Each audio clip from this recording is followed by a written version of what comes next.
Welcome back, YouTubers, to another Q&A with us, the British Fist. Judging. I am an incredibly tired Mr. Parkin. This is an incredibly excited NJ. What's up? And we're here to answer your questions. If you have any questions, please put them down in the comments section below. We're going to get straight onto questions. No mumbo jumbo this week, NJ. We're going to get straight onto the questions. Paul Erickson Alejandrino asked us 5 questions. Actually, no, 4 questions. I can't count. Actually, there is 5. I still can't count. What would WWE have to do in order for you to tune in regularly? I think it's got past the point now where they could do anything to make me tune in regularly, because it's just gone to the point now where I've not watched it for so long. I haven't really kept properly up to date with it for so long that it would just, nothing can get me back into it now. Not even if there was another Attitude Era.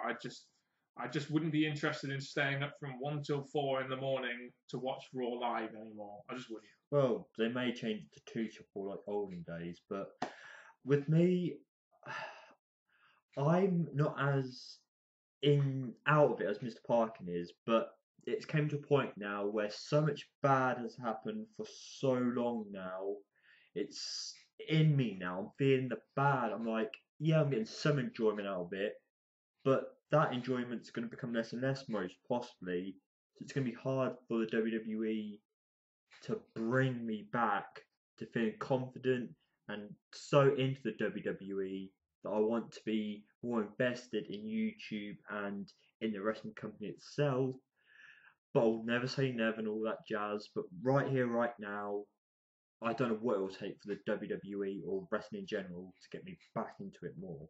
Would you like to see a match between Brock Lesnar and Stone Cold Steve Austin at WrestleMania 32? This was teased on the Stone Cold Steve Austin podcast with Paul Heyman. I mean, Brock Lesnar Austin. I mean, why wouldn't you? I mean, the problem is yeah, we'd like to see it, but we all know Austin has got so many neck problems that he can't wrestle. So, and plus, if you have him against a guy like Brock Lesnar, who will pretty much have to pummel him with suplexes, you're just realistically not going to happen, is it? Here's the biggest and baddest thing.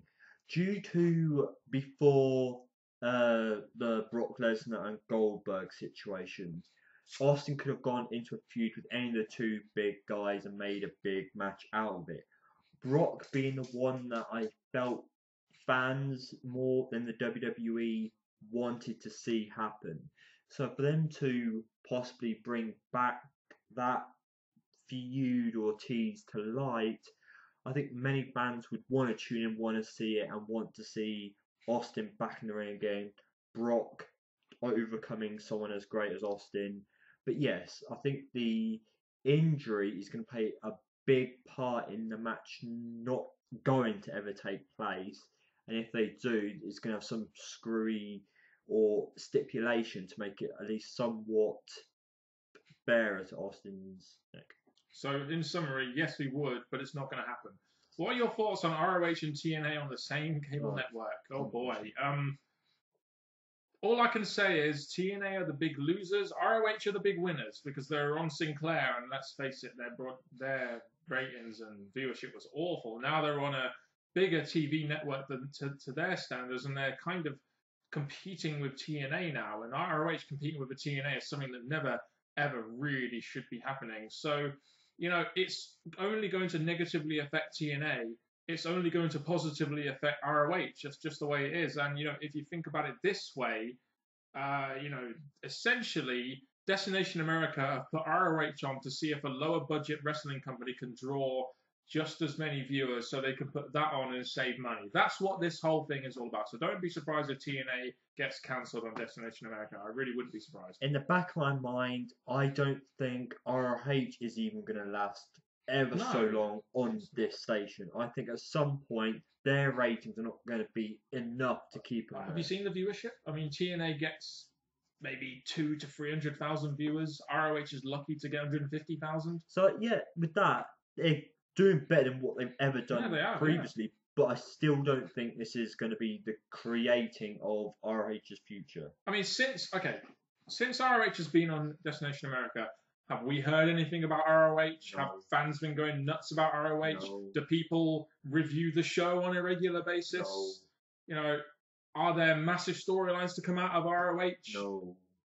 Is it because people maybe have to pay extra on their premium to get a cable to get the Destination America? No. Yeah. Yeah. And moving on. What are your thoughts on Kevin Owens' debut on the main roster? It was a really good debut. I mean, he came out. I mean, obviously, we all know what happened, but the way he came out and the way he was dominant and the way they showcased him and then the way they had him defeat Cena in his first pay-per-view match, they couldn't really have done it any better, could they? I'm sorry. I'm going to be one of the people that are two-sided, but possibly leaning a bit more to the no side. The yes is a big guy like Kevin Owens. You expect him to come straight in and cause havoc and prove that he's to be taken seriously.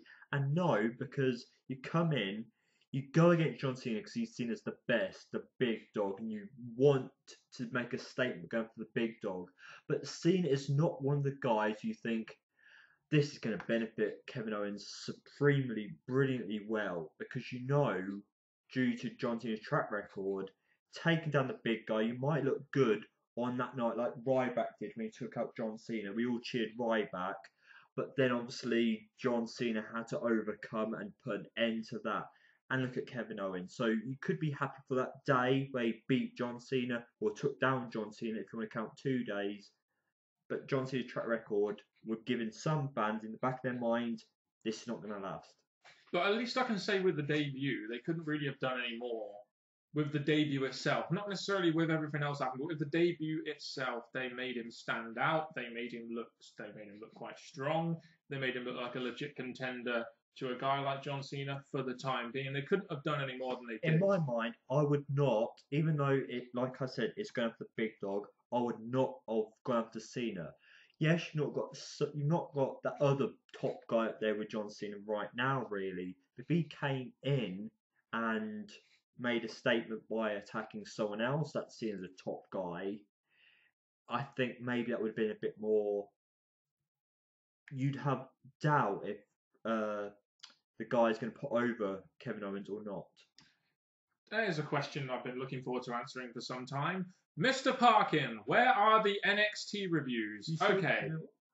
No, you obviously don't keep abreast of the channel or have any kind of conversation with me at all, do you? No. The NXT reviews. Okay, Paul. The NXT reviews. I'll answer this as honestly as I can.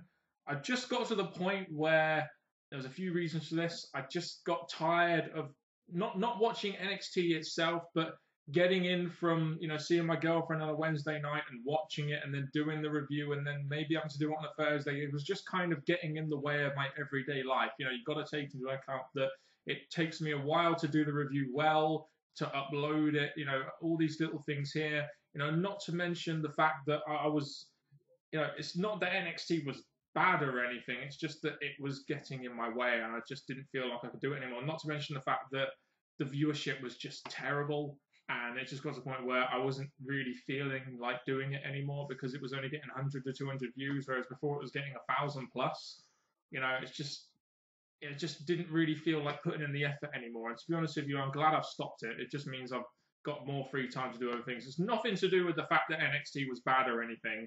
It was more of a personal thing to do with myself, that more than anything. So NXT is still really good. I'm just not reviewing it anymore. I'm just letting other people. I think I got to the point where I was, I didn't really want to give my opinion on it anymore. I would rather have just heard it from other people. That's just kind of how I felt about it in the end. Like, especially the last show I watched was NXT TakeOver where Samoa Joe debuted. And quite frankly, I just didn't really want to give my opinion on it. I didn't have an opinion. I just didn't. Anyway, hope that explains that, Paul, and to the rest of you that care. Not many of you by the sounds of it. Robert Hernandez. What was the feud that defined the Golden Age, Attitude Era, Ruthless Aggression Era, and PG Era? Well, Golden Age was obviously Hogan Andre. That was the feud that defined that. The Attitude Era was obviously Vince McMahon versus Stone Cold Steve Austin. That defined that era.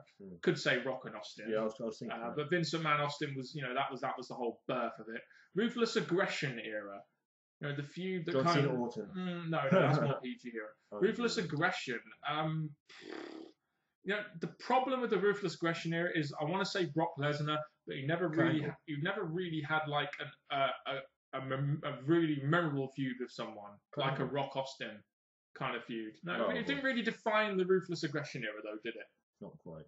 I mean, I don't really know, to be honest, what feud defined the ruthless aggression era. I mean, Brock Lesnar was the definition of ruthless aggression, but none of his feud really defined ruthless aggression. Edge, John Probably Cena. someone like Jericho Benoit or something defined the ruthless aggression era, in my opinion, with the way they wrestled.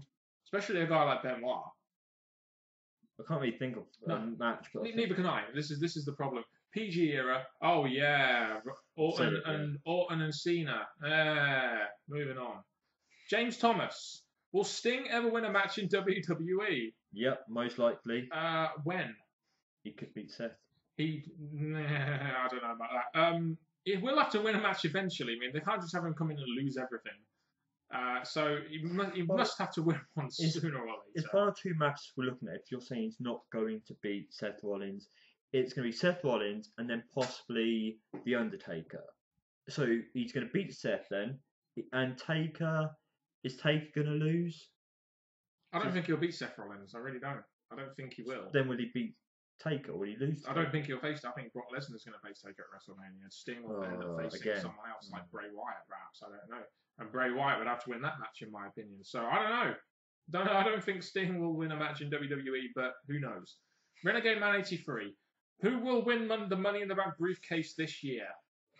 Well, we've already. I assume you mean next year, even though I think you may have meant 2015. We'll go next year. I mean, I always thought it was going to be Roman Reigns, to be honest. I didn't think Sheamus would win it, but let's look forward to next year, as it's a bit outdated, the question now. The Money in the Bank winner for 2016.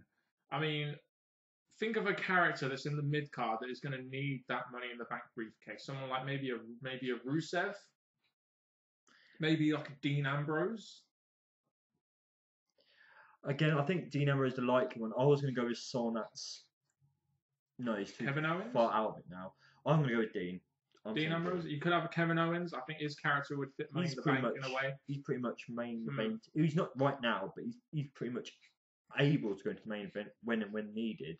But I'll go Dean. That leads us on to our next question.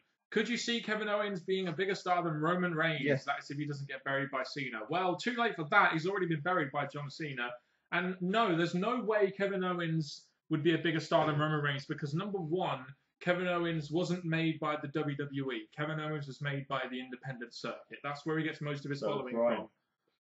You could say, yeah, but Daniel Bryan got over to the point where they had to push him. That was Punk. Same with CM Punk as well. But I don't think Kevin Owens will ever be better, or a bigger star, than Roman Reigns, because WWE obviously has a lot of eggs in the Roman Reigns basket, and they're not just going to let a guy like Kevin Owens come along and be a bigger star than him. I just don't think that will ever happen.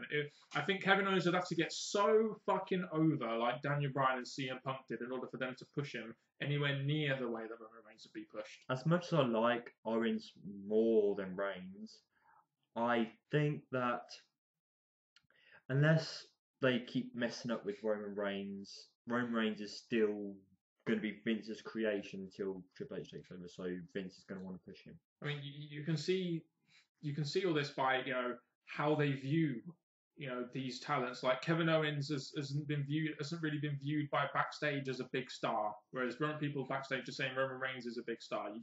And these are the things that determine what makes a star a lot of the times, not necessarily the crowd reaction, unfortunately. Thoughts on Zack Ryder teaming up with Mojo Rawley on NXT?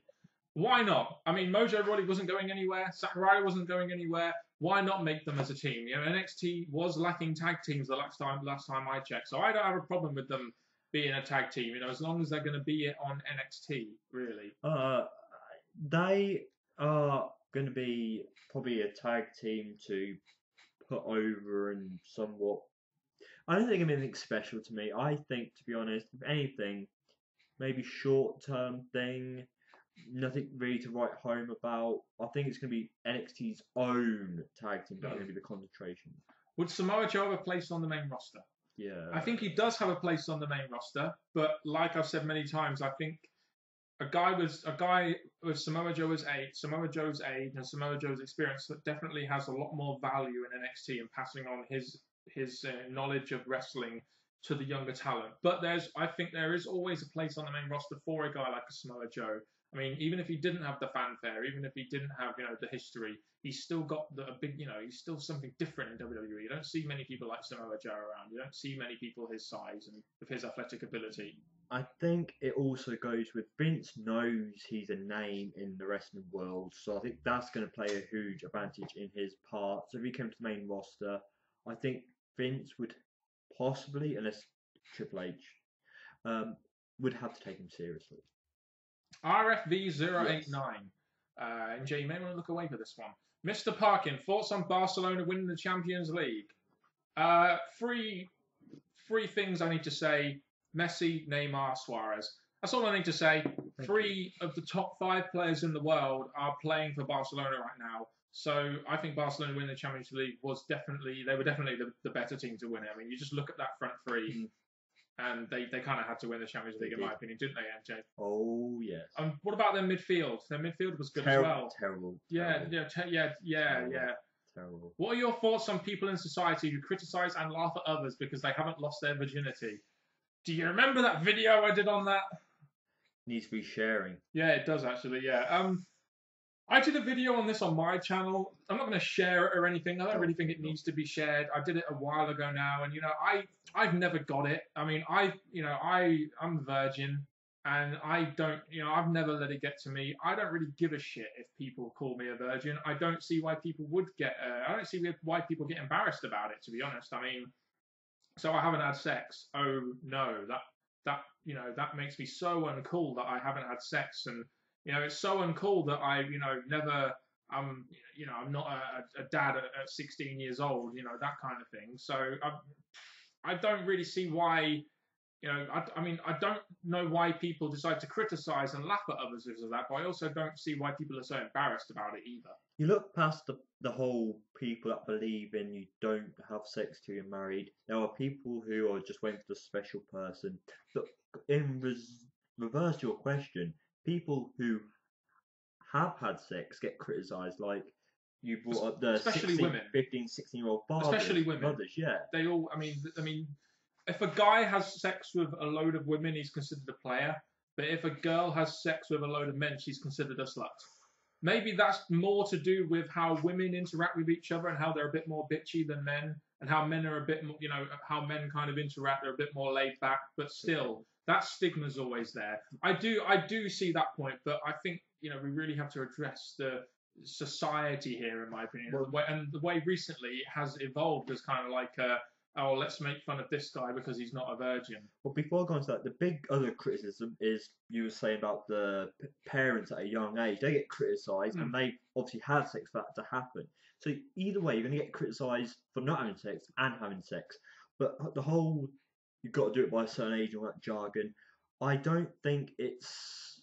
People think, oh, it's cool to have sex, but the feeling of the people within the relationship or the man who's on the road to find the woman stuff, it's all about people's preferences and wants, and to get judged on it, I just think it's really shallow and not right. I think shallow is the correct word. I think you get this image of the high school jock making fun of the nerd, even though at the end of the day the nerd is going to end up winning because he's going to have a much better job than that stupid ass high school jock. Been there many times, done that, people.